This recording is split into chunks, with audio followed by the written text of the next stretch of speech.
शेतकरी कुटुंबातल्या मुलाच्या समोर उमेदवार देताना इतक्या महिन्यांच्या प्रतीक्षेनंतरही उमेदवार आयात करावा लागतोय. इथे मला वाटतं आदरणीय शरदचंद्रजी पवार साहेबांच्या विचाराचा हा खरोखर विजय आहे. आणि गेल्या 2-3 महिन्यामध्ये जर आपण बघितलं तर महाराष्ट्राचे उपमुख्यमंत्री, महाराष्ट्राचे मुख्यमंत्री हे अनेकदा शिरूर लोकसभा मतदारसंघात आले. त्यातही माननीय उपमुख्यमंत्री अजितदादा पवार हे अनेकदा उत्तर पुणे जिल्ह्यामध्ये आले.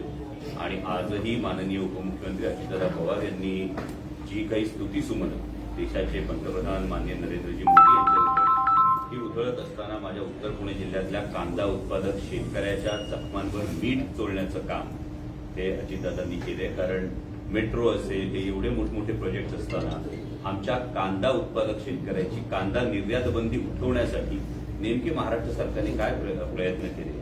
ही कांदा निर्यात बंदी लादून मोदी सरकारनं जे कांदा उत्पादक शेतकऱ्यांच्या ताटात माती कालवण्याचं पाप केलंय याविषयी अवाक्षरही काढलं गेलं नाही. इतकंच नाही तर बिबट्याच्या हल्ल्यामध्ये गेल्या वर्षभरात 8 जण मृत्युमुखी पडले. असं असताना आम्हाला दिवसा 3 फेज लाईट 24 तास आणि दिवसा महत्वाचं म्हणजे 3 फेज लाईटचा पुरवठा व्हावा याविषयीही माननीय उपमुख्यमंत्री चकार शब्द काढत नाहीत. आणि आमचा संपूर्ण उत्तर पुणे जिल्हा हा बिबट्यांच्या दहशतीत खाली वावरत असताना आम्हाला रिंग रोड, मेट्रो अशी जी वेगळी स्वप्न दाखवण्याचं जे एक काम होतं, मला वाटतं हे आमच्या सर्वसामान्य शेतकऱ्याच्या, सर्वसामान्य जनतेच्या जखमांवर मीठ चोळण्याचं पाप आहे. आणि आज खरंच मला आश्चर्य वाटलं. कारण दादांसारख्या जवळपास 30-35 वर्ष राजकारणात, समाजकारणात असणाऱ्या नेतृत्वाला माननीय पंतप्रधानांची या पद्धतीनं महती गावी लागावी आणि हा साक्षात्कार होण्यासाठी समाजकारणातली जवळपास 34 वर्ष जावी. आणि 27 जूनला भोपाळमधल्या माननीय पंतप्रधानांच्या भाषणानंतर ही उपरती झाली. आणि 27 जूनच्या आधीचा संपूर्ण त्यांचा स्टँड पब्लिक डोमेनमध्ये असणारी त्यांची सगळी भाषणं आणि आजचं त्यांचं भाषणं आणि त्यांची सगळी विधानं पाहिली तर खरोखर हे आश्चर्य आहे की मग आता हायवेवरच्या युटर्नच्या सिंबल बदलून या पद्धतीची भूमिका घेणाऱ्यांचा फोटो लावावा का, हा प्रश्न सगळ्यांच्या मनात पडतो. अजित पवार आज असं म्हणाले की ज्या पद्धतीनं आढळरावांवरती टीका होते की आढळरावांनी बेडोकुडी मारली.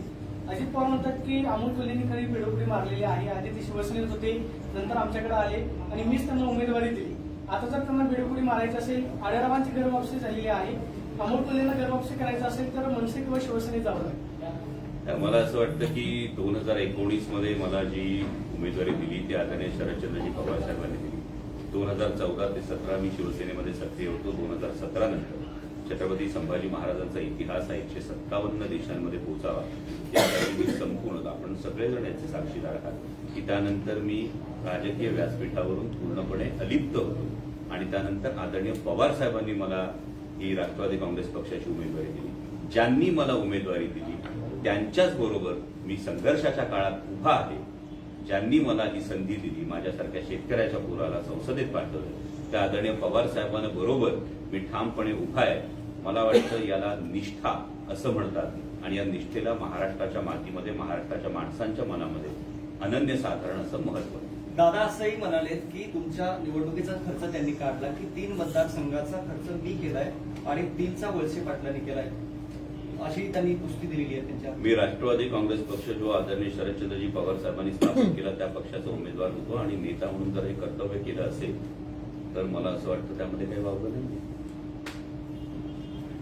त्यामध्ये काय वावगं असं की जेव्हा 2019ला मी उमेदवार होतो आणि त्यावेळी मी राष्ट्रवादी काँग्रेस पक्षाचा आदरणीय शरदचंद्रजी पवार साहेबांच्या त्यांनी स्थापन केलेल्या पक्षाचे उमेदवार होते. ते त्या पक्षाचे त्यावेळी नेते होते. मी अजूनही त्याच ठिकाणी आहे. भूमिका कोणी बदलते आपण बघतो. अजितदादांचा व्यक्तिशः तुमच्यावर इतका राग काय नाही?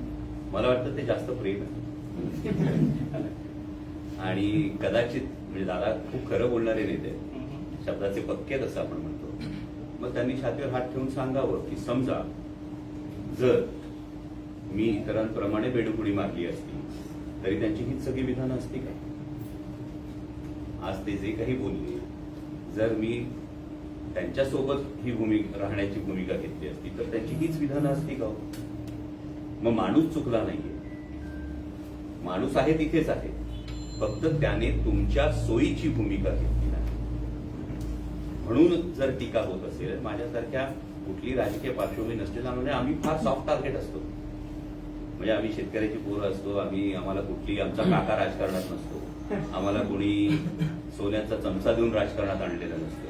मी जे काही केलंय, मी अभिनय करतो म्हणून मला सांगितलं जातं, मी स्वकर्तृत्वावर करतो ना. म्हणजे माझा काका कोणीतरी फार मोठा अभिनेता आहे म्हणून मला बोटाला धरून आणलं आणि मला अभिनेता केलं असं नाही घडलं. मी स्वतःच्या कष्टाने केलं. मी MBBS केलं, माझा काका कोणीतरी डॉक्टर होता म्हणून मला MBBS ची सीट मिळाली नाही दिली. मी स्वतःच्या कष्टाने डॉक्टर झालो. आणि या सगळ्या एज्युकेशनल क्वालिफिकेशन नंतर जेव्हा तुम्ही खूप सहज सॉफ्ट टार्गेट करू शकता. म्हणजे माझा आज मी विधान ऐकलं, राजकारणाचा पिंड नाही म्हणजे काय हो? माझं करप्शन मध्ये नाव आलं नाही म्हणजे माझा राजकारणाचा पिंड नाही का? आमच्यासारख्या सर्वसामान्य मध्यमवर्गीय कुटुंबातल्या पोरांनी ज्यांचा काका राजकारणात नसेल त्यांनी स्वप्नच बघायची नाहीत. त्यांनी समाजकारणात यायचं नाही का? त्यांनी राजकारणात यायचं नाही का? मग तुम्ही शिक्का मारणारे तुम्ही कोण की आमचा राजकारणाचा पिंड आहे किंवा नाही? हा साधा सरळ सवाल सर्वसामान्य मध्यमवर्गीय कुटुंबाच्या प्रत्येकाच्या मनात येणं स्वाभाविक आहे ना. आज संसदेमध्ये उभं राहून ज्या मतदारसंघाला माझ्यावर विश्वास ठेवला, त्या मतदारसंघाचे प्रश्न पोटतिडकीने मांडताना आपण सगळेजण मला गेली 5 वर्ष पाहतात. म्हणजे पहिल्याच टर्ममध्ये दादांनी आज अनेक सेलिब्रिटींची नावं घेतली. त्यांनी एक उदाहरण असंही दाखवावं सेलिब्रिटीचं की त्या सेलिब्रिटीला संसदरत्न पुरस्कार त्याच्या पार्लमेंटरी परफॉर्मन्समुळे मिळाला. जर मला 3 वेळा संसदरत्न पुरस्कार मिळाला, यामध्ये आमच्या नेत्या खासदार सुप्रियाताई सुळे यांचं मार्गदर्शन प्रचंड मोलाचं आहे. पण एक सेलिब्रिटी म्हणून जेव्हा तुम्ही हिणवता तर तुम्ही या वस्तुस्थितीचा इन्कार कसा करता की मग यावेळी महाराष्ट्र भूषण पुरस्कार देताना तुम्ही अशोक सराफांसारख्या अभिनेत्यांना दिला. मग उद्या अशोक सराफांनी तुमच्या विरोधात भूमिका घेतली तर तुम्ही तेच म्हणणार का की सेलिब्रिटी होता म्हणून? तुम्हाला असं वाटतं की या पद्धतीनं सॉफ्ट टार्गेट करण्यापेक्षा वस्तुस्थिती काय आहे, पार्लमेंटरी परफॉर्मन्स काय आहे आणि सातत्यानं हे विषय मांडत असतात. आपल्या मतदारसंघाचे प्रश्न असतील, आपल्या भागाचे प्रश्न असतील, हे संसदेत मांडणं हे फार गरजेचं आहे. आढळराव पाटलांना त्यांनी एक सल्ला दिलाय की तुमचा जो उमेदवार आहे म्हणजे तुम्ही डायलॉगबाजी करण्यामध्ये वस्ताद आहेत, त्यामुळे तुम्हाला आता फार जोमाने कामाला लागायचं असं ते सांगतात. एक काळी तुमची स्तुती करत होते तुमच्या भाषणाची. मी तेच म्हणतोय, माझी भूमिका नाही बदलली हो. मग या भाषणांची जी स्तुती होत होती ती आज टीका का होते? म्हणजे जिथं फुलं होती तिथं आता काटे का पेरले जात आहे? खासदार साहेब, अभिनयाबद्दल तुम्ही बोलला तर अजितदादा असे म्हणाले की शिवाजी महाराजांची भूमिका तुम्ही केलेली छत्रपती संभाजी महाराजांची भूमिका तुम्ही वठवली आहे. तुम्ही नथुराम गोडसेंची भूमिका केली, ते पटतंय का त्याच्याबाबत तुम्हाला? काय सांगा ते सांगा पटतंय का बरं. तुम्हाला? ते जर काँग्रेसने पाहिलं तर काँग्रेसचे लोक तुम्हाला मतदानही करणार नाहीत. हे विधान अजितदादा महायुतीच्या स्टेजवरून करणार का? जे आज दादांनी विधान केलं हे विधान दादा महायुतीच्या स्टेजवरून करणार का?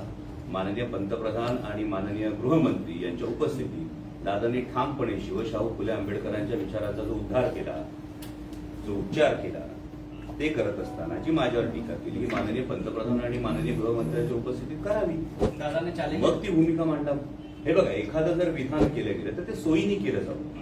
पण या संदर्भात शिळ्याकडीला ऊत आणण्याचा प्रकार आहे. 2016 मध्ये मी जो सिनेमा केला होता जेव्हा मला स्वप्न ते पडलं, माहीत नव्हतं मी काय करणार. म्हणजे त्या समाजकारणात येणारे राजकारणात त्यांना माहीत नव्हतं ना. मग 2016 साली जेव्हा ती भूमिका केली तेव्हा माझी काय नक्की परिस्थिती होती ही ज्यांना ठाऊक नाही त्यांनी याविषयी भाष्य करणं उचित नाही. आणि जर आपण विचारधारा आणि तत्व याच्यावर भाष्य करत असू, जर ते म्हणत असतील की काँग्रेस यांचा प्रचार करणार नाही, तर या विधानावर त्यांनी भारतीय जनता पक्षाच्या स्टेजवरून हेच विधान करावं. सर, आज नथुरामच्या बद्दल तुमची काय भूमिका आहे? तुम्हाला भूमिका केल्याचा पश्चाताप होतोय का? हे बघा, या संदर्भामध्ये सगळं करून झालेलं आहे. या संदर्भामध्ये माझी भूमिका मी स्पष्ट करून झालेली आहे. आणि त्यानंतर या संदर्भातलं ज्याला आपण मी आळंदीला जाऊन या संदर्भातलं जे ज्याला आपण प्रायश्चित्त म्हणतो ते सुद्धा केलेलं. त्यामुळे शिळ्याकडीला ऊत आणण्यापेक्षा मला असं वाटतं ही भूमिका केली किंवा नाही केली याच्यावर तुम्ही खासदार ठरवणार आहात का? गेल्या 5 वर्षांमध्ये तब्बल 19,500 कोटी रुपयांचे प्रकल्प हे शिरूर लोकसभा मतदारसंघामध्ये होत आहेत. याकडे आपण जास्त लक्ष देणं गरजेचं आहे. आज मला असं वाटतं की दादांनी खासगीतल्या काही गोष्टींचा उल्लेख केला. मग खासगीतल्या आपण सगळ्याच गोष्टी बोलूयात. येणाऱ्या टप्प्यामध्ये या सगळ्या गोष्टी बोलल्या जातीलच, परंतु दादांनी मग खासगीमध्ये जेव्हा त्यांनी विधानसभेच्या सभागृहात छत्रपती संभाजी महाराज स्वराज्य रक्षक होते असं म्हटले आणि त्यानंतर भारतीय जनता पक्षाच्या कार्यकर्त्यांनी त्यांच्या प्रतिमांना जोडे मारण्याचं आंदोलन केलं होतं, तेव्हा दादांनी फोन करून खासगीत मला काय सांगितलं होतं हेही आपण दादांना विचारा. आणि त्यानंतर बाकी आत्ता त्यांच्या खांद्याला खांदा लावून जे पुढे पुढे आहेत हे सगळे कुठल्या बिळात लपून बसले होते. आणि त्यावेळी छत्रपती संभाजी महाराजांविषयीची जी निरक्षीर विवेक बुद्धीची भूमिका आहे हे करणारा व्हिडिओ माझा अजूनही पब्लिक डोमेनमध्ये आहे ना. मग आपण हेही खासगीतलं बोलू. मग शिवस्वराज्य यात्रेच्या वेळी खासगीत कोण कोण काय काय बोललं होतं हेही आपण सगळं पब्लिकली बोलू. आणि जर अशीच गोष्ट होती तर मला असं वाटतं की कसं होतं की एखादा विचार तुम्ही मनात सांगितला तर जे सातत्यानं एक गोष्ट समोर आणली जाते मला असं वाटतं त्याचे पुरावे देऊन त्यांनी सांगा. जर असं असेल तर मी पार्लमेंटमध्ये अनुपस्थित पाहिजे, बरोबर. जर माझं राजकारणाचं पिंड नाही आणि मी असं म्हणतो की नाही मला हे नाही करायचं तर मी पार्लमेंटमध्ये अनुपस्थित पाहिजे. मी लोकांचे प्रश्न मांडणं सोडलेलं असलं पाहिजे. हे झालंय का कधी 5 वर्षात? तुम्ही बघितलंय का कधी? मी सातत्याने लोकांचे प्रश्न मांडतो, मी सातत्यानं लोकांसाठी हे करतो. मग खासगीतल्या दादांनी मला हेही सांगितलं होतं तू खाली जास्त फिरलास तर आमदार डिस्टर्ब होता. मग आमदार माझ्याकडे वेगळ्या तक्रारी करतात, त्यापेक्षा माझं सगळं ऐकणाऱ्यातले. मग मी त्यांना त्यावेळी सांगेन तू पार्लमेंटवर लक्ष दे, तू पार्लमेंटमधल्या कामावर प्रॉपरली लक्ष दे. आज माझा पार्लमेंटरी परफॉर्मन्स बघा, अटेंडन्स बघा. 3 वेळा पहिल्याच टर्ममध्ये 3 वेळा संसद रत्न हा जो पुरस्कार मिळाला या संदर्भात तुम्ही रेकॉर्ड काढून बघा किती खासदारांना पहिल्याच टर्ममध्ये 3 वेळा संसद रत्न पुरस्कार मिळाला. मला असं वाटतं या ही सगळी आकडेवारी जास्त बोलतो. आज तेच दादा म्हणतात आज संसदरत्न मी फुसवेगिरी नाही, नाही. संसदरत्न मी फुसवेगिरी आढळराव पाटील असं म्हणतात. मला देखील 2दा मिळालेला आहे. मला हे चेन्नईत बसून वाटले जातात. खाजगी कंपनी हा पुरस्कार देत असते हा, असं ते खासगी कंपनी मला श्रीखंड बारणेंना तर आढळराव मिळालंय. मिळाला पुरस्कार. 15 वर्षांनंतर मला वाटतं की या संदर्भातलं थोडंसं गांभीर्य जर असतं तर 15 वर्षांच्या कारकिर्दीमध्ये हे किमान समजून घेतलं असतं की संसदरत्न पुरस्कार हा जो सुरू झाला याची संकल्पना भारतरत्न डॉक्टर APJ अब्दुल कलाम यांची. इतकंच नाही तर संसदीय कार्यमंत्री जे असतात, संसदीय कामकाज मंत्री जे भारत सरकारचे असतात ते या निवड समितीचे अध्यक्ष असतात. आणि जर माननीय आढळरावांना असं वाटत असेल तर यावेळी माननीय मुख्यमंत्री एकनाथजी शिंदे यांचे चिरंजीव श्रीकांत शिंदे यांना सुद्धा संसदरत्न पुरस्कार मिळाला आहे. त्याविषयी त्यांचं ते म्हणणं आहे. म्हणजे आपला तो बाब आहे दुसऱ्याचं ते कार्ट नसतं. बरं हे कसं असतं? हे जर असं असेल असं त्यांना वाटत असेल तर मला वाटतं की त्यांनी संसद टीव्हीचे सगळे ऑन रेकॉर्ड आहेत या PRSच्या डेटावर आहे. मी किती प्रश्न विचारले, मी किती चर्चांमध्ये सहभागी घेतले, मी कशा पद्धतीने विषयांची मांडणी केलेली आहे, तर या सगळ्या गोष्टी ऑन रेकॉर्ड आहेत. त्यामुळे मला असं वाटतं की अशा पद्धतीचं विधान 3 टर्म ज्यांना शिरूर लोकसभा मतदारसंघातल्या जनतेनं निवडून दिलं होतं. कारण मला 3 वेळा पुरस्कार जो मिळाला मी प्रामाणिकपणे सांगतो हा पुरस्कार डॉक्टर अमोल कोल्हेचा नाही, हा शिरूर लोकसभा मतदारसंघातल्या जनतेचा पुरस्कार आहे. माझ्या प्रत्येक पुरस्कारानंतरचं स्टेटमेंट पब्लिक डोमेनमध्ये अशा पद्धतीने जर कोणी विधान करत असेल तर मला वाटतं तो त्या पुरस्काराचा नाही तर शिरूर लोकसभा मतदारसंघातल्या जनतेचा अवमान. कारण त्यांचे प्रश्न मांडले, त्यांचा लोकप्रतिनिधी बोलतो. दादा असं म्हणतायत की ही निवडणूक जी आहे ती गावठी आणि भावकीवरती आणून ठेवली. ज्यांनी गावठी आणि भावकीवरती निवडणूक आणली त्यांना मी बघून घेतो. दादांनी त्याला दमत दिलं. मला असं वाटतं की गावकी आणि भावकीचं आणि दादांच्या 2 याच्यामध्ये कॉन्ट्राडिक्शन आहे स्टेटमेंट्समध्ये. मग एकीकडे तुम्ही जनसंपर्क म्हणता, लोकांच्या संपर्कात किती आहे हे म्हणता, आणि दुसरीकडे हे गावकी भावकीचं नाही असं म्हणतं. ही 2 विधानं परस्पर विरोधी आहेत. मग हेच जर असेल तर कदाचित दादा या गोष्टी विसरले असतील की जेव्हा जेव्हा अवकाळीचा फटका बसला तेव्हा जेव्हा दादांबरोबर या संपूर्ण दौऱ्यामध्ये कोण होतं निसर्ग चक्रीवादळामध्ये तुमच्या पब्लिक डोमेनमध्ये तुमच्या रेकॉर्डवरच सगळ्या या गोष्टी. कोरोनाच्या काळामध्ये ज्या सगळ्या बैठका व्हायच्या या सगळ्या बैठकांना दादांच्या उजव्या बाजूला कोण बसलेलं असायचं तुम्ही सगळ्यांनी पाहिलेलं आहे. बरं हे सगळं होत असताना कोविडच्या काळामध्ये मी दादांचं मनापासून आभार मानेन की त्यांनी आवर्जून सांगितलं की ही निवडणूक देशाचं धोरण ठरवण्यासाठी लोकसभेच्या दृष्टीने लोकसभेचं काम हे देशाचं धोरण ठरवणं मग फॅबिफ्लू नावाची गोळी जी 105 रुपयाला आहे, तिचं 40 रुपयांनी किंमत कमी करणारा खासदार मी आहे, तर दादानी शाबासकी दिली पाहिजे. कारण जी गोळी 105 रुपयाला आली ती 40 रुपयाला आली. जेव्हा केंद्र सरकारचं कोविडच्या लसीच्या बाबतीमध्ये धोरण ठरलं नव्हतं, तेव्हा सिरम इन्स्टिट्यूटच्या माध्यमातून 5 लाख नागरिकांचं लसीकरण करणारा मतदारसंघ शिरूर लोकसभा मतदारसंघ आहे. इतकंच नाही तर जेवढे डॉक्टर्स आहेत, डीसीएचसी असती, कोविड सेंटर होती, डीसीएचसी होती आणि डीएचसी होती, यातल्या किती डीसीएचसीला हे एमडी मेडिसिन डॉक्टर प्रत्येक वेळी उपलब्ध होते. ऑपरेशनल जे डॉक्टर होते, जे ऑन फील्ड डॉक्टर्स होते, ते खूप जास्त बीएचएमएस बीएमएस डॉक्टर्स होते. यांच्यासाठी व्हेंटिलेटर मॅनेजमेंट पासून ते स्टँडर्ड ट्रीटमेंट गाईडलाईन्स कशा पद्धतीने अंमलात आणायच्या, या सगळ्याच्या ऑनलाईन सेमिनार्स कोणी अटेंड करायला लावले, कोणी कंडक्ट केले, याची जर सगळी माहिती घेतली तर मग कोरोना काळातल्या एकूण कामाबद्दल ही नक्कीच मला वाटतं पॉलिसी मेकिंगच्या दृष्टीने शाबासकी असली पाहिजे.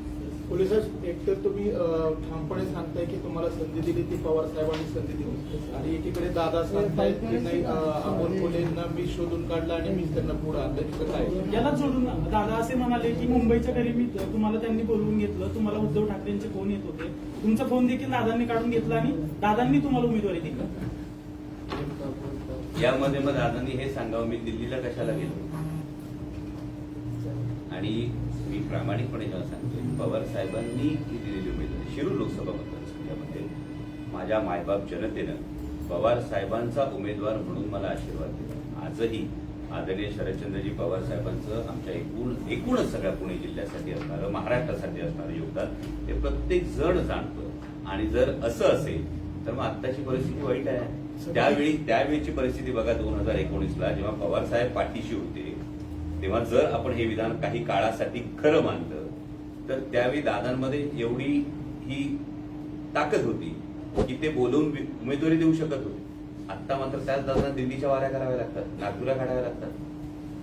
हा फरक आहे ना तुमच्या समोर, त्यांनी सांगितलं. प्रश्न कोणा त्याच्या तुम्ही संधी दिली, पवार साहेबांनी संधी दिली, मी मान्यच करतो ना. आदरणीय शरदचंद्रजी पवार साहेबांनी संधी दिली.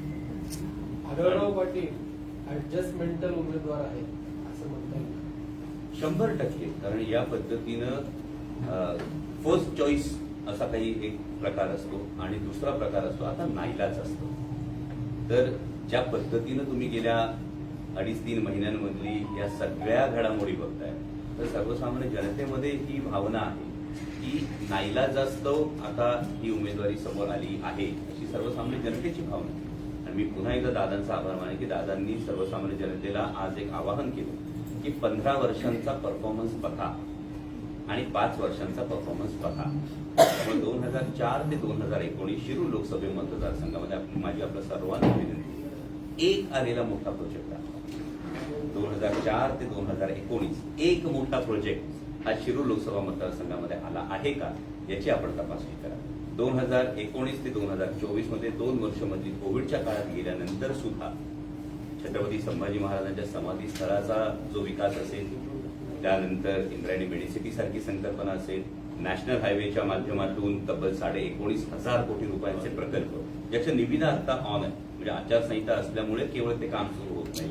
हे मोठे प्रकल्प आहेत. चाकणमधलं ESIS हॉस्पिटल असेल, राष्ट्रीय वनौषधी संशोधन केंद्रासारखा प्रकल्प असेल, पुणे नाशिक रेल्वेच्या प्रकल्पाला मिळालेली गती असेल, या सगळ्या गोष्टी तुमच्या समोर आहेत. त्यामुळे 15 वर्ष आणि 5 वर्ष ही तुलना जरूर केली जावी असं मला वाटतं. या लोकसभेला पाटलांचा बैलगाडा किती धावेल? हा, पाटलांचा बैलगाडा किती धावेल या लोकसभेत? बैलगाड्या संदर्भात माझे बैलगाडा मालक, बैलगाडा शौकीन हे सगळे हुशार आहेत. त्यांनी जो एक अव्याहतपणे लढा दिला, या लढ्याला संसदेमध्ये कोणी योग्य प्रकारे वाचा बोलली आणि कोणाच्या कार्यकाळामध्ये बैलगाडा सुरू झाला हे सुद्धा सगळ्यांना ठाऊक आहे. पण शिवसेनेच्या भूमिकेकडे कसं पाहता? कारण विजय शिवतारे जे शिंदे गटात गेले ठाकरेंना सोडून, तेही आता विरोधात आहेत अजितदादांच्या. दुसरीकडे शिंदे गटाचेच आढळराव पाटील आता घड्याळाकडे आले आणि एकेकाळी तुम्ही शिवसेनेत होता आणि राष्ट्रवादीला, या तिघांच्या भूमिका वेगळ्या आहेत. नाही, मी उद्धवसाहेब ठाकरेंबरोबर होतो, त्यामुळे त्यांची भूमिका त्याच ठिकाणी महाराष्ट्राच्या स्वाभिमानासाठी तशीच अजून आहे. आणि जे आपण म्हणतात ते महायुतीमध्ये आलबेल नाही हे चित्र सातत्यानं समोर येते. मुळातच एकूण देश पातळीवर माननीय पंतप्रधान नरेंद्रजी मोदी यांची लाट झपाट्यानं ओसरताना आपण बघतो आहोत. गुजरात सारख्या राज्यामध्ये जेव्हा 2 उमेदवार, बडोद्यातला उमेदवार तिकीट परत करतो. जयंत सिन्हांसारखा एक चांगला उमेदवार, डॉक्टर हर्षवर्धन सारखे उमेदवार राजकीय संन्यास घेतात. पहिलीच यादी जाहीर झाल्यानंतर आणखी 3 उमेदवार आपली तिकीटं परत करतात. या सगळ्या गोष्टी आपल्या समोर आहेत. आणि हे असताना म्हणजे जर सेलिब्रिटी या गोष्टीवर दादा म्हणत असतील तर पुन्हा मग दादांचं हेच मत कंगना राणावत आणि अरुण गोविल यांच्या उमेदवारीवर आहे का, हेही त्यांना कदाचित पुढे जाऊन याचीही उत्तर द्यावी प्रश्न लागेल. जरा हे नाही झालं पाहिजे. नाही, दोन जण- शिवसेनेच्या बाबतीमध्ये तुम्ही जर बघत असाल तर ही केवळ शिवसेनेची नाही, ही भारतीय जनता पक्षाच्या सगळ्याच मित्रपक्षांची ही परिस्थिती आहे. मी महायुतीविषयीच भाष्य करतोय की महायुतीमध्ये ज्या पद्धतीने सुरुवातीला कॉन्फिडन्स दाखवण्यात आला ती पायाखालची वाळू सरकताना आपल्याला दिसते आहे. ज्या पद्धतीनं विरोधकांना टार्गेट केलं जातं, म्हणजे झारखंडमध्ये हेमंत सोरेन यांना अटक केली जाते, दिल्लीमध्ये अरविंद केजरीवाल यांना अटक केली जाते, आणि एकीकडे महाराष्ट्रामध्ये जी काही स्वप्न त्यांच्या कार्यकर्त्यांचं मनोधैर्य वाढवण्यासाठी दाखवली जातात, हे असताना शिवसेनेने म्हणजे शिवसेना पडून रिझल्ट मिळत नाही म्हणून राष्ट्रवादी पडून झाली, त्यानेही रिझल्ट मिळत नाही म्हणून महाराष्ट्र नवनिर्माण सेनेबरोबर बैठक झाली, त्यानेही रिझल्ट मिळत नाही म्हणून रासपला सुद्धा सोबत घेतलं जातं. त्यामुळे ही सगळ्याचं द्योतक हेच आहे की महायुतीच्या पायाखालची जमीन सरकलेली आहे. सर्वसामान्य महाराष्ट्राच्या जनतेला गद्दारी आवडत नाही. तुम्ही रासपाचा उल्लेख केलाय. बारामतीमधनं कदाचित रासपाचे उमेदवार नेते जे आहेत जानकर, त्यांचं बारामतीमधनं महायुतीचे उमेदवार असण्याची एक राजकीय वर्तुळात चर्चा आहे. कसं पाहता, कारण अजितदादांचा एवढा बऱ्याच दिवसांपासून जवळपास 4 महिन्यापासून कॅम्पेन चालू आहे सुमित्रा वहिनींसाठीचा, तर ह्यावर तुम्ही कसं पाहता? मला वाटतं तुमचा हा प्रश्न दादांच्या नेतृत्वावर प्रश्नचिन्ह निर्माण करणार आहे. म्हणजे शिरूरमध्ये उमेदवार आयात करावा लागला आणि बारामतीमध्येही उमेदवार आयात करावा लागला, तर जिल्ह्याचं नेतृत्व एवढी वर्ष करणाऱ्या नेतृत्वावर तुम्ही प्रश्नचिन्ह उपस्थित करताय. त्यांचा अंतर्गत पवार साहेब असं म्हणतायत की पक्ष चोरला, पक्षाचं चिन्ह चोरलं. सुनेत्रा पवार असं म्हणतायत की पवार साहेब लोकशाहीला मानतात. 80% लोकांनी अजित पवारांची भूमिका स्वीकारलेली आहे, तर मग पक्ष चोरला, चिन्ह चोरला असं का म्हणतात? 80% लोकांची भूमिका बरोबर नाही का? कृष्णाच्या बरोबर आखी भावकी विरोधामध्ये होती, मात्र जिंकला तो कृष्ण, अशा आशयाचं पोस्ट जे आहे, फेसबुक पोस्ट जे आहे ते सुनेत्रा वहिनींनी. मला वाटतं ही जी कृष्णाची भूमिका आहे सर्वसामान्य जनतेच्या मनामध्ये ते स्थान जे आहे, त्या भूमिकेच्या संदर्भातलं स्थान जे आहे ते आदरणीय पवार साहेबांना स्थान आहे. म्हणजे 80% आणि कृष्ण, तर जी संपूर्ण चतुरंग सेना आहे ती चतुरंग सेना एकीकडे आणि कृष्ण एकीकडे, हा महाभारताचा इतिहास आहे. त्यामुळे मला वाटतं की ते भाष्य करत असताना हा आपण इतिहास तपासून पाहायला हवा. आणि दुसरी महत्वाची गोष्ट ही आहे की येणाऱ्या निवडणुकीमध्ये सर्वसामान्य जनतेचा जर आपण जनमानस जर तपासून पाहिलं तर आदरणीय पवार साहेबांना मिळणारा जो एक प्रचंड प्रतिसाद आहे आणि त्या प्रतिसादाचं एक कारण नाही, म्हणजे अव्याहतपणे गेली 55 वर्ष पवार साहेबांनी महाराष्ट्रासाठी जे काही केले ते सर्वसामान्य माणूस जाणतो आणि त्यासाठी तो खंबीरपणे त्यांच्या पाठीशी. म्हणजे माझा फोन जर तुम्हाला मी आता दाखवला तर माझ्या फोनवर तुम्हाला येणाऱ्या नेत्यांचे फोन नाही दिसणार, सर्वसामान्य माणसांचे फोन येतात. का तर सर्वसामान्य जनतेने ही निवडणूक हाती घेतली, सर्वसामान्य जनतेने हे ठरवलेलं आहे. कारण महाराष्ट्राचा हा इतिहास आहे. मला तुम्ही दाखवा ना महाराष्ट्रामध्ये गद्दारी केलेल्या एखाद्या इतिहासातल्या एखाद्या माणसाचं नाव हे गौरवाने घेतलं जातं असं एक उदाहरण आपण दाखवा मला महाराष्ट्रात. महाराष्ट्र हा स्वाभिमानासाठी उभा राहतो, महाराष्ट्र हा स्वाभिमानानं संघर्ष करणाऱ्यांच्या पाठीशी ठामपणे उभा राहतो आणि आज आदरणीय पवार साहेब या संघर्षाचं प्रतीक बनलेले ही वस्तुस्थिती. जिंकणार कोण, चतुरंग सेना की कृष्ण? संस्कृती आपली ही सांगते कृष्ण जिंकतो. आढळराव पाटलांनी भाषण करताना सांगितलं की पहिल्या 5 वर्षात तुम्ही मांडलेले प्रश्न संसदेत आणि त्यांनी मांडलेले प्रश्न ते अधिक आहेत असं त्यांनी सांगितलं आणि तुमच्यासारखी बच्चनगिरी करता येत नाही असं त्यांनी तुमच्यावर टीका केलेली आहे. मला वाटतं बच्चन हे फार मोठे अभिनेते, त्यामुळे मी आभार मानेन की त्यांनी एवढ्या मोठ्या व्यक्तीची जर मला उपमा दिली असेल. आणि दुसरं कसं असतं की 2014 पर्यंत असणारं एक वातावरण आणि 2019 नंतरचं वातावरण यामध्ये अनेक फरक आहे. त्यामुळे प्रश्न मांडण्याचं जर संख्या फक्त बघितली तर त्या प्रश्नांच्या खोलात जेव्हा जाल तुम्ही तेव्हा आजचं दादांचं एक विधान जे आहे हे विधान आणि ते प्रश्न याचं एक फार मोठं समीकरण हे येणाऱ्या भविष्य काळात पुराव्यानिशी मी तुमच्या समोर ठेवेन. मग हे प्रश्न मांडत असताना मला वाटतं की ते जर प्रश्न शिरूर लोकसभा मतदारसंघातल्या संदर्भात जास्त असते तर नक्कीच आनंद वाटला असता. हे प्रश्न कुठले आहेत, हे कुठल्या संदर्भातले आहे याचाही आपण एकदा धांडोळा घ्यावा. एकनाथ शिंदे ज्यावेळेस उद्धव ठाकरेंच्या शिवसेनेच्या बाहेर पडले त्यावेळेस म्हणाले की आम्हाला शिवसेनेचे राष्ट्रवादी काँग्रेस होऊ द्यायचे नाही. मात्र आज त्याच एकनाथ शिंदेचे सहकारी घड्याळ्याच्या चिन्हावरती लढवले जातात.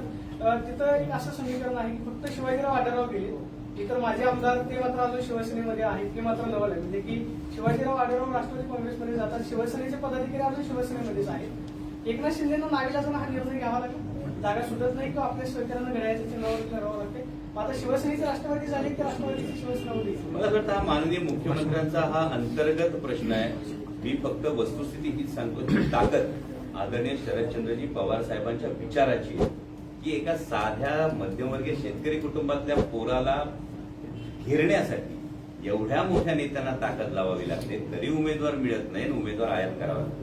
या आदरणीय पवार साहेबांच्या विचाराची ताकद आहे. त्यामुळे त्यांचं काय झालं हा त्यांचा अंतर्गत. खोले साहेब, तुम्ही असं बोलताना म्हणालात की अजितदादांनी तुम्हाला सांगितलं होतं की तुम्ही संसदेत लक्ष दे, आमदारांकडे माझ्या ऐकणाऱ्यातले मी पाहतो. पण आज बोलताना ते म्हणालेत की आमदार माझ्याकडे तक्रार करायचे की खासदार मतदारसंघात फिरतच नाही. मी कसंच म्हणतो की या सगळ्या गोष्टी ना या सांगण्यातल्या आहेत. मग त्याच्यावर एक वेगळा कार्यक्रम करावा लागेल. चला दोस्तो खासगीतलं बोलू काय. रुपाली चाकणकरांनी पण आपल्यावर टीका केलेली आहे की दादा तुमच्या पाठीशी कायम उभे राहिले, पण दादांसोबत तुम्ही गद्दारी केली आणि त्याची खंत अजितदादांच्या मनात आहे आणि ती मतदानाच्या माध्यमातून भरून काढायची. हे बघा, माझ्यासारख्या सर्वसामान्य व्यक्तीविषयी जर एखादी खंत इतक्या मोठ्या नेत्याच्या मनात असेल तर 100% त्याच्या कामाचा माणूस म्हणूनच असणार ना. आणि जर तसंच असेल तर मला असं वाटतं की जे प्रदेशाध्यक्ष आज प्रवेश करून घेण्यासाठी आले होते ते प्रदेशाध्यक्ष सुद्धा 2019 पासून खासदार होते ना. म्हणजे सेलिब्रिटी म्हणून किंवा खासदार म्हणून जर परफॉर्मन्स माझा वाईट आहे असं जर तुमचं म्हणणं असतं तर मग तुमच्या प्रदेशाध्यक्षांचा आणि माझा पार्लमेंटरी परफॉर्मन्स समोरासमोर ठेवा, लोकांसमोर होत नव्हते ना. दूध का दूध पाणी का पाणी. जर तुमच्या पक्षाच्या प्रदेशाध्यक्षांपेक्षा एका साध्या शेतकऱ्याच्या पोराचा पार्लमेंटरी परफॉर्मन्स हा जास्त उजवा असेल तर तुम्ही जरा सेलिब्रिटी म्हणून कसं हिरवू शकता.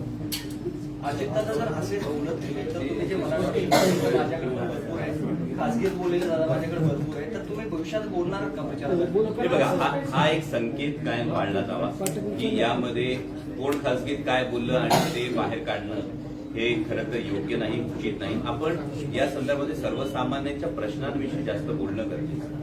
मग आता कांदा उत्पादक शेतकरी अडचणी त्याविषयी बोलूया ना आपण काय. मग आज जे काही प्रश्न मांडले गेले, कळमुडीच्या धरणाचा प्रश्न मांडला गेला, चासकमांच्या धरणाचा प्रश्न मांडला गेला, पुढे रिंग रोडचा प्रश्न मांडला गेला, काय एवढी वर्ष प्रश्न सुटला नाही? प्रश्न आहेच ना. शिवसंस्कार सृष्टीचा प्रोजेक्ट का मार्गी लागला? छत्रपती संभाजी महाराजांच्या समाधी स्थळाचा प्रोजेक्ट, छत्रपती संभाजी महाराजांचं समाधी स्थळ 334 वर्ष तिथं आहे. 334 वर्ष ते समाधी स्थळ असताना त्याची मागणी 2019 नंतरच व्हावी का हवी? मग 2004 ते 2019 या 15 वर्षाच्या काळामध्ये माजी खासदारांनी किती निधी त्याला दिला? बरं, जे पालकमंत्री पुणे जिल्ह्याचे अनेक वर्ष होते त्यांनी त्या समाधी स्थळाकडे का अक्षम्य दुर्लक्ष केलं? याची उत्तरं नको मागायला. मला वाटतं आपण या प्रश्नांवर जास्त बोललं पाहिजे. इंद्रायणी मेडिसिटी सारखा प्रकल्प का अजूनही त्याला गती दिली जात नाही? जेव्हा आपण पक्षविरहित विकासाच्या बाबतीत बोलतो तर मग जसं तुम्ही खासगीत म्हणाला तशा अनेक गोष्टी आहेत ना. हे प्रकल्प मार्गी लावायचे असतील तर नियम आणि अटी लागू. तर या खासगीतल्या नियम आणि अटी खासगीतल्या गोष्टी येतो. पुणे नाशिक सेमी हायस्पीड रेल्वेची पहिली बैठक कधी झाली हे दादा विसरलेत का? 2018ला डीपीआर तयार होता, पब्लिक डोमेन मध्ये नोटिंग आहे. मंत्रालयात दादांच्या दालनामध्ये बैठक किती साली कुठल्या तारखेला झाली त्याचं नोटिंग आहे. माननीय तेव्हा रेल्वे मंत्री पियुष गोयल होते, त्यांच्याकडून प्रिन्सिपल अप्रुव्हल ऑफ फायनान्शियल ऍक्टिव्हिटीला मंजुरी कधी आली? पब्लिक डोमेन मध्ये डॉक्युमेंट्स. मग हे का नाही झालं 15 वर्ष? हा प्रश्न विचारायला हवा. त्यामुळे खासगीत काय बोलतं यापेक्षा महत्वाची गोष्ट ही आहे की सर्वसामान्यांचे प्रश्न सोडवण्याच्या दृष्टीने आपण काय केलंय. आज दुधाच्या बाबतीमध्ये 10 रुपयाचा दूध दर पडलेला आहे, 10-12 रुपयांनी दूध दर पडलेला आहे. परवा रोहित पवारांनी आदिवासी भागातल्या दूध उत्पादकांच्या संदर्भामध्ये आणि तिथल्या एका उल्लेख जो केला त्या संदर्भात भाष्य होणं गरजेचं आहे. माझा सर्वसामान्य दूध उत्पादक शेतकरी, जेव्हा आपण पुणे जिल्ह्याविषयी बोलतो, मी वारंवार ही गोष्ट सांगतो, आपण आवर्जून याचा एक धांडोळा घ्या. 10 रुपयाने दूध दर पडतो. सर, पुणे जिल्ह्याचं कलेक्शन 26 लाख लिटर दिवसाचं आहे. म्हणजे पुणे जिल्ह्याचं नुकसान 2,60,00,000 रुपयाचं दिवसाचं आहे.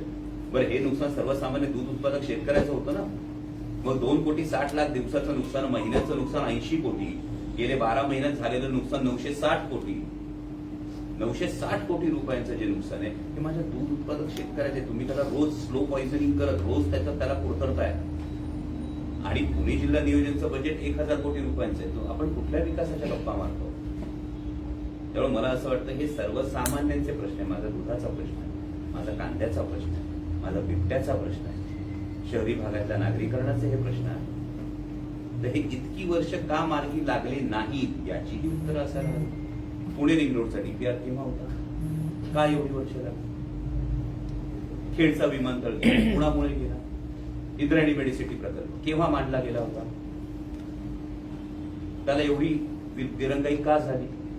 शिवसंस्कार सृष्टीचा प्रकल्प माननीय अजितदादांच्या दालनामध्ये केव्हा बैठक झाली? 7 वर्षात ब्रेक इव्हन होणारा प्रकल्प आहे, सेल्फ सस्टेनिंग प्रकल्प आहे. का त्याला गती देण्यात आली नाही? छत्रपती संभाजी महाराजांच्या स्मारकाचा जो प्रकल्प आहे याची मांडणी कधी झाली? त्याची निविदा 6-6 महिने का थांबवून ठेवण्यात आली?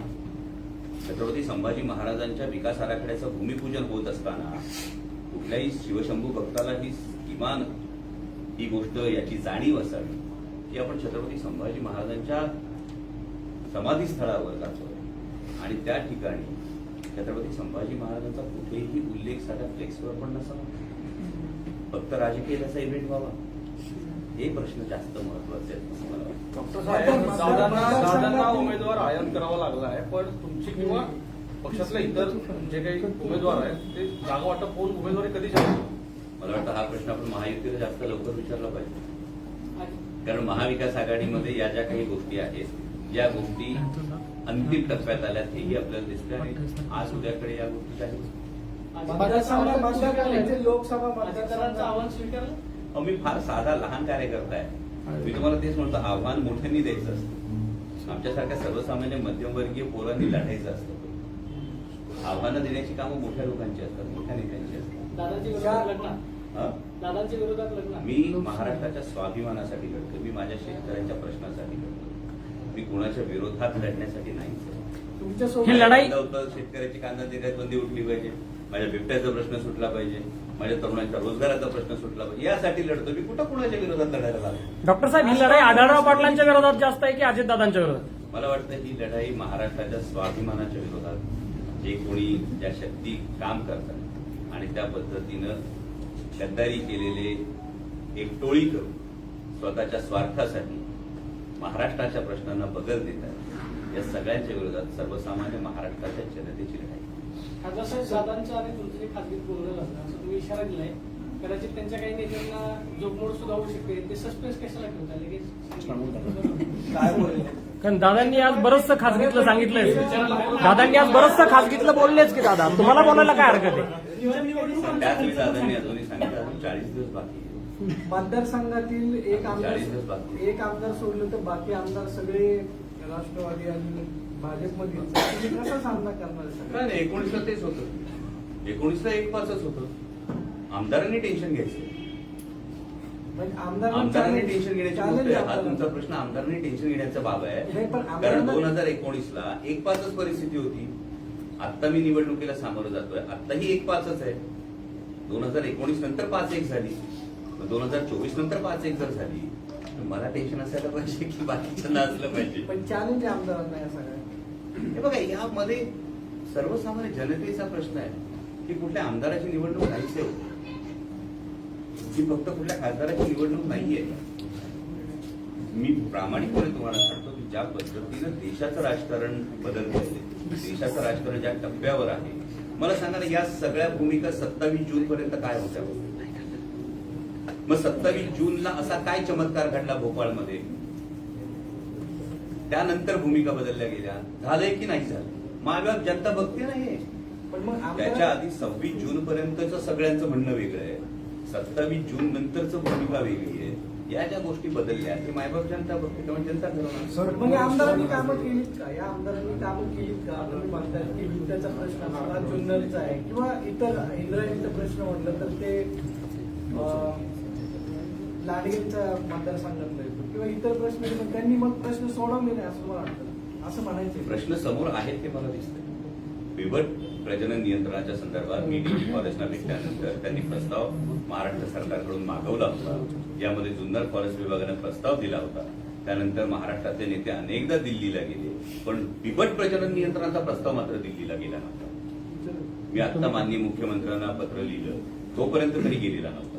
केरळमध्ये जेव्हा आपण आपल्या भागात तुम्ही राज्य शासनाचं बोलता, पण केंद्र शासन राज्य शासन डिफरन्शिएट जर केलं तर केरळ सारखं राज्य हत्ती आणि मानवाच्या संघर्षामध्ये राज्य आपत्ती घोषित करू शकतं. माझ्या बिबट प्रवण क्षेत्रामध्ये राज्य आपत्ती का नाही घोषित होतो? राज्य सरकारचं काम नाहीये? माझी माणसं नाहीयेत का? मी बिबट्याच्या दहशतीखाली राहायचं? मतदान विकास होतो, या सगळ्या गोष्टी ऐकताना आम्हाला ज्या बिबट्याच्या दहशतीखाली राहावं लागतं त्याच्यावर कोण बोलणार आहे? प्रश्न हेच आहे आणि हे प्रश्न घेऊन आपण मांडतो. आमदार कमी पडलेत असं म्हणायचं. जे समोर आहे ते मी तुमच्या समोर मांडतो. आमदाराचाही खासदार कमी पडले का मागच्या 5 वर्ष? आमदाराचाही मागच्या 5 वर्षात जे खासदार होते तेही कमी पडले का? मग हे प्रश्न सोडवण्यात पुन्हा म्हणालो, राज्य शासन केंद्र शासन. 2.5 वर्ष सरकार तुमच्या विचारांचं होतं ना. त्याच प्रश्नांवर तुम्हाला बोट ठेवलेलं आहे. या 2.5 वर्षांमध्ये खासदारांनी जे प्रश्न मार्गी लागले, आज पुणे नाशिक सेमी हायस्पीड रेल्वेच्या संदर्भामध्ये किती प्रश्न मार्गी लागलेला आहे? आज रेल्वे बोर्डाची मंजुरी मिळाली, नीती आयोगाची मंजुरी मिळाली, एक्सपान्शन कमिटीची मंजुरी मिळाली आणि फायनल कॅबिनेट अप्रुव्हलला प्रोजेक्ट. इथे खासदार कमी पडले. नॅशनल हायवेच्या माध्यमातून 19,500 कोटीचा प्रोजेक्ट आला, इथे खासदार कमी पडले. राष्ट्रीय वनौषधी संशोधन प्रकल्पाला प्रिन्सिपल अप्रुव्हल आलं, त्याचा DPR सावित्रीबाई फुले पुणे विद्यापीठानं मंजूर केला. माझ्या आदिवासी भागात क्रांती होणारा हा प्रोजेक्ट आहे. आता आयुष मंत्रालयाकडे अप्रुव्हलला गेलेला आहे. याच्यात खासदार कमी पडले. मी तुम्हाला हाच प्रश्न विचारतो. केंद्र शासनाच्या बाबतीमध्ये जिथे मांडणी करणं आहे, जिथे भांडणं आहे, जिथे प्रश्न मांडणं आहे, हे जे खासदारांचं काम आहे हे मी प्रामाणिकपणे केलेले आहे आदरणीय पवारसाहेबांच्या मार्गदर्शनाखाली. मग मागच्या 5 वर्षातले दोन्ही मुख्यमंत्री आणि तिन्ही उपमुख्यमंत्री त्यात अपयशी ठरले. उद्धव ठाकरे, एकनाथ शिंदे, अजितदादा पवार, देवेंद्र फडणवीस. महाविकास आघाडीच्या 2.5 वर्षांमध्ये कोविडचा हा काळ होता हे आपण 100% आपल्या सगळ्यांना आठवतो. त्यानंतरच्या काळामध्ये ज्या पद्धतीनं या प्रश्नांची सोडवणूक व्हायला, कांदा निर्यात बंदी सांगा ना तुम्ही, कोण अपयशी पडलं? नाहीये का हे अपयश महाराष्ट्र सरकारचं? 40 रुपयाला जाणारा कांदा आज ऑन अन ऍव्हरेज 10 वेळा ही गोष्ट सांगून झाली. 12 टन कांदा निघतो एका एकरात. 2 एकराचा माझा शेतकरी असतो. 30 रुपये किलो मागे गेले ना सर, 7,60,000 रुपये गेले त्या माणसाचे, माझ्या कांदा उत्पादक शेतकऱ्याचे. मग नाही अपयशी सरकार? नाही सांगू शकत महाराष्ट्र सरकार ही गोष्ट की व्यथा आहे माझ्या कांदा उत्पादक शेतकऱ्याची. प्रवेश केलाय, मात्र त्यांचे समर्थक तुमच्या पक्षात प्रवेश करणारे माजी आमदार देखील तुमच्या संपर्कात येतील. तर सगळ्याच गोष्टी सांगून केल्या तर मजा काय त्यामध्ये? या आमदारांनी तुम्हाला काम करून दिलं नाही असं म्हणायचं का? या आमदारांनी काम हे करून बघा, दिलं संसदेमध्ये जे काम करणं गरजेचं आहे हे मी माझं काम केलंय, मी आपल्या समोर मांडलंय. नाही. यांनी काम करून दिलं की नाही? मी माझं हे बघा, राज्य शासनाच्या अखत्यारीतल्या गोष्टी वेगळ्या, केंद्र शासनाच्या अखत्यारीतल्या गोष्टी वेगळ्या. राज्य शासनाच्या अखत्यारीतल्या गोष्टींमध्ये मी लुडबुड करण्याचं कारण नाही. केंद्र शासनाच्या अखत्यारीतल्या गोष्टी ज्या मी मार्गी लावल्यात मी तुमच्या समोर ठेवलेलं.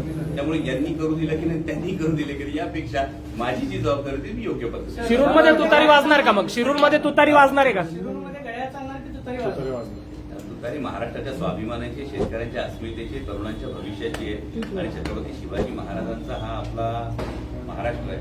त्यामुळे महाराष्ट्रात सगळीकडे तुतारी वाजणार, स्वाभिमानाची मशाल भेटणार आणि त्याला बळकट हात साथ देणार. Okay, thank you. गरजा हिंदुस्तान चॅनलला सबस्क्राईब करा आणि ताज्या घडामोडी जाणून घेण्यासाठी बेल आयकॉनवर प्रेस करा.